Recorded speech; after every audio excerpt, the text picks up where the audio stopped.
So one of my areas of spheres of influence within this group is our new D2C sort of service, direct to customer. So this is for lower levels investment, starts at about £10,000 up to 200. So you might be able to drop your cash in there.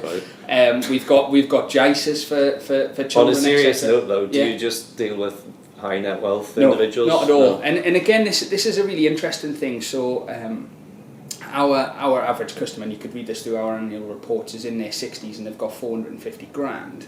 Now that's great, so we're helping them and we're using their wealth and working with them. However, how do we get the new wealth coming through? So the people who maybe graduate university, start off on their first job, they know they want to save, but they just don't know how. Because I guess if we capture them only at 60, well, what have they been doing from 21 to 65 or whatever it might be? So it's about actually working with those clients at a younger age and helping them at a younger age, and that's what my both of my business areas really look at, that lower end, right. And working with clients in that accumulation phase and doing a little bit with those. But again, on that point, a lot of what we're doing is actually about technology now. So we're not a technology company, but technology influences absolutely everything that we do. So I look at my experience via Amazon. Amazon's a brilliant business. Whether you're annoyed that they slightly got one of your parcels late or whatever, it's a brilliant, brilliant business. And the things that go on within that business are really interesting because as consumers, and I'm a consumer, I'm sure you are, I'm sure your students are, that's our digital experience. So then if you come across the wealth management, and it's vastly different. It's download a paper document, print it off and send it in the post. But that's not what you want to do. Used to. So my areas, we do a lot of innovation, and we're looking at digital natives. So the people who have grown up with just digital. iPads absolutely. And there's a great photo. I'm sure you've all seen it, but it's a child reading a magazine, and basically they're trying to swipe the magazine. And it's like, obviously that's ridiculous, you've got to swipe a magazine. But actually that's what Steve Jobs brought to the world, didn't he? Just really intuitive sort of functionality. So it's trying to understand that and bringing it across the divide into wealth management and other areas to go through. And that's a bit we made about lifelong learning. That wasn't something I learned at school or university or anything. That's stuff that you have to live and breathe every single day. Pick this up from the global economy, from where tech innovation takes place. And it could be places like Silicon Valley, obviously very well known, but Sweden and places like that are really coming in. That's obviously where Spotify was brought out of. So Scandinavia and all the work that's been done over there, and trying to understand those and bring in a best of breed approach to wealth management. Right.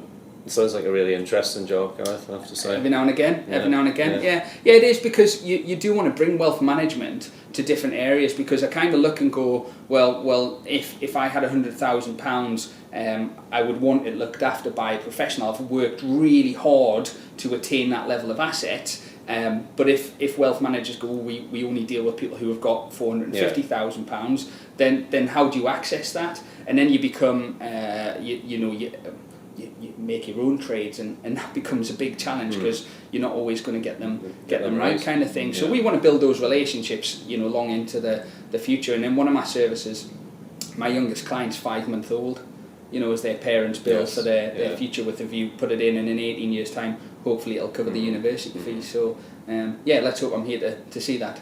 And you should be well placed to do that yourself, shouldn't you? Yeah, absolutely. Next, year or so? Oh no, don't talk about that. Don't talk about that. So what about then somebody who's watching this and thinking, I think, because actually the stuff you've said about the pure economics, I've got a lot of students who would say, I love the economics, but the maths is just a bit too much for me. So that does resonate a lot. What about somebody who's listened to what you're saying and thinks, this is something that I'd like to look into a bit further? What would you recommend?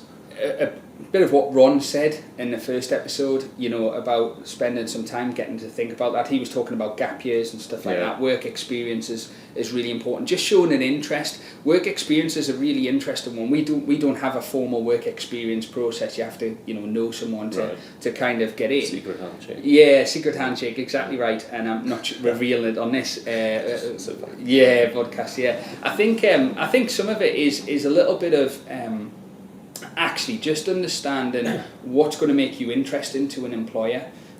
So lots of people have done GCSEs, A-levels, degrees, etc. What's the bit over and above? Yeah. I get a lot of CVs sent to me, and people take the approach of, I've got none of these skills, but I've got drive and enthusiasm, I've got all of these skills, I've been to university, I've done the A-levels, I've done all of this. There's loads of bits and pieces, but the ones that really catch my eye are the ones that have an understanding of what we do as a group. They've spent time researching and understanding what our clients want, but also they're well up to speed in terms of the general market that we operate in, etc. And that's quite important. There's a lot of different roles in wealth management, and actually just in asset management in general. We've got 300 staff here in Newcastle. Really? Yeah, we have. Yeah, so we've got wealth managers, compliance, so that's the regulatory environment. So sometimes people who are really interested in the things that change the government and stuff like that, compliance is a great route. It's a really important route that you forget about, but there's a lot of regulations about buying and selling investments that you have to be aware of, financial crime and all of that type of thing that comes to it. So that's really interesting. We've got 200 people doing an administrative role, different ones in there, but some of it's things like operational tax, so understanding FATCA, and if you don't know what that is, have a look. But FATCA and understanding also becoming tax experts in their own right. You've got data analysts who play with spreadsheets all day long. So there's a hell of a lot of different roles that go into building a business such as ours right across the country. But understanding location as well. A lot of what we have in the UK is centred around London. So if you really want to go and do that, is that something you want to do? Are you willing to go and live in London with all the challenges on house prices and all of that? But what about Edinburgh? What about York and places like that? What does that look like? So it's a challenging environment to get into, because I think you've got to have a sense of what do you actually want to get from this.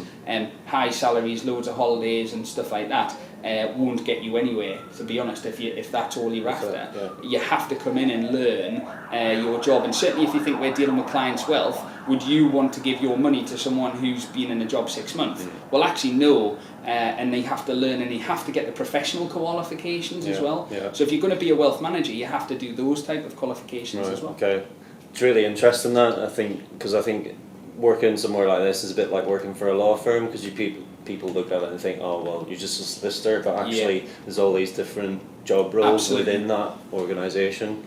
Financial planning is one of the key things that we've had recently and introduced into the business over the last sort of 10 years or so. And again, that's understanding the complex tax requirements of clients and understand that, because that's as important as anything else. If you don't use your ISA allowance, well, that's going to shield it from the government tax kind of thing. If you're not using that, that's terrible. And that's as bad as picking the wrong stock kind of thing. So you've got to really understand that, and that's why we call it integrated financial planning, for that exact reason, so you can use all of the different elements. But lots of different job roles. Some will become managerial at time, which is more about using your resources in the right way. Some will be really technical, some will be generalist. Just coming in and going, can I be a stockbroker? That doesn't work, because we don't operate as stockbrokers. No, we don't do that anymore. And again, that's I get that a lot. I get a lot of CVs going, I want to be a stockbroker. Delete. You haven't done your research. Yeah, delete. Yeah. Right. Okay. And I think then you were going to just mention some recommended reading. So a little bit of recommended reading, ladies and gentlemen. I thought, what am I going to bring to this after Ron's done episode 1 so well? What am I going to do? So I've brought 2 copies here. This is Matthew Syed, Bounce. It's The Myth of Talent and the Power of Practice. So I want to give your students a little bit of an education on, actually no one's born with a specific talent. No one's born a mathematician. Cristiano Ronaldo wasn't born with these football skills. These are things that we forget. There's a hell of a lot of hard work. Very relevant today. Lewis Hamilton wins his third world title, matches Ayrton Senna, his absolute hero.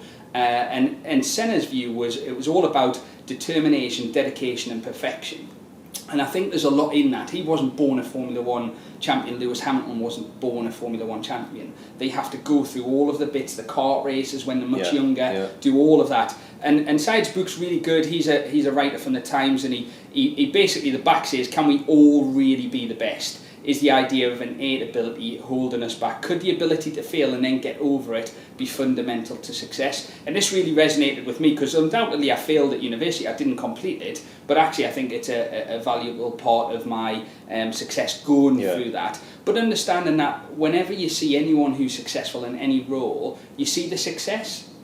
Could be the monetary things or the lifestyle they lead or the way they're viewed in public. You forget all of the hard work they do, and there's a success iceberg, isn't there? The bit you see above the water and all of the stuff you don't see that's below the water. So that's a really interesting read, just hopefully to inspire a few people to kind of, even if you're not feeling like you're getting there or you're going to be the best, I think something like this really helps in terms of having a view how you can practice and maybe become a bit better. Okay, excellent. So that's the first one.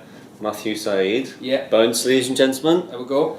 And the second one, this is a brilliant book. So this is Start With Why by Simon Sinek. And I'm going to recommend TED Talks in a second. But Simon's he's actually from Wimbledon. He now spends a lot of his time on the East Coast of America doing talks, and he basically runs this global circle, golden circle of success. When most companies tell you how they do things, or what they do, how they do it, and why they do it, so they communicate in. And what he says is the best firms communicate out. So if I said to you the iPhone, who makes the iPhone? You would say Apple. And of course you would be wrong, because Apple don't make iPhones, and they even tell you on the back that they're designed by Apple in California, they're manufactured in China, so the Chinese make them. However, they fundamentally, their strength is in about creating really intuitive products, and whether it's a phone, whether it's a tablet, going into markets where they don't even know there's a demand yet, but be creating that by the brilliance of their marketing and actually starting with the why. So they really show you how they're gonna, why they're creating it, then how they're gonna do it, and then what it is, kind of thing. So that's a brilliant book. He's got a TED Talk which is 18 minutes long, which is on YouTube, so you should watch that. I'm just going to say TED Talks, and then the clever students will go and find out what those are. But there's some really inspirational talks on there, and Sinek's is definitely worth 18 minutes and 5 seconds of your time. Yeah. Just like a Geekonomics episode 2, obviously. Absolutely. Yes. But there is a general thing in this, when students are coming for jobs, I get a lot of people come and just tell me what they do, how they do it, and no one tells me why they want to be in this industry, why they really want to do it. If they did, I might let them through the door. Otherwise, they just don't. Same as everyone else. Yes, they are. There's no differentiation. So I'm really looking for that why right at the heart of why a student wants to come and work or do work experience. Work experience, again, just touching on your point from earlier about people coming in. I would give up my time to help someone to do it, but I think people almost just think I should do that. That if I email you, can you do work experience? None of them actually think of the stuff I have to put through on the other side, and why is that really worth sponsoring through with the various different teams, whether it's HR or compliance or whoever. Why is that worth sponsoring through? Most people just send us a CV. Well, that's a really easy 3-second delete. Yeah. Okay. Yeah, right, well, thanks very much, Gareth. It's been a pleasure to talk to you. Always good to meet up. Yeah. And maybe we'll have another episode in the future. Brilliant, great. Thanks for that. Thank you very much, Gareth. Thanks. Cheers. Thanks.